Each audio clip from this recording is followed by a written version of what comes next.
समय व्यतीत कर रहे थे। इस समय तक बुद्ध की प्रसिद्धि दूर दूर तक फैल चुकी थी। बहुत दूर दूर से लोग अपनी चिंताओं और परेशानियों का समाधान हेतु बुद्ध के पास आते थे।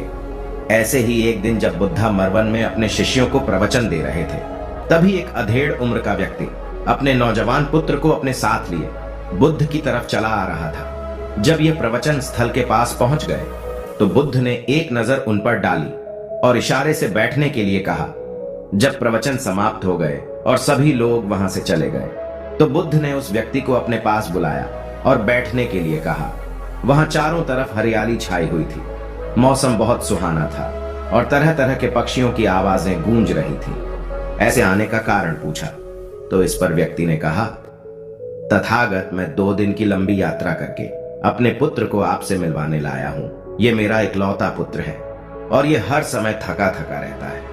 ऐसा लगता है जैसे इसके अंदर कोई जान ही ना हो। इसका स्वभाव भी काफी चिड़चिड़ा सा हो गया है। अगर हम इससे कुछ भी कहते हैं तो यह हमारी छोटी छोटी बातों पर गुस्सा हो जाता है। इसके देखने की क्षमता भी उम्र से पहले ही कमजोर हो गई है और इसके बाल भी सफेद पड़ने लगे हैं। इतनी कम उम्र में इतनी बड़ी उम्र का लगना, मुझे तो कुछ समझ नहीं आ रहा है।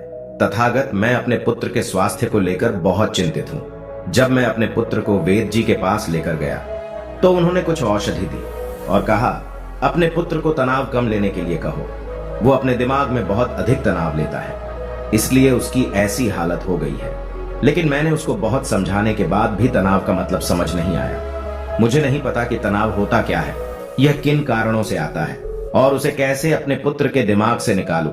लेकिन मुझे सबसे पहले तो यह समझना है कि तनाव होता क्या है। इसीलिए तथागत, मैं आपके पास आया हूं।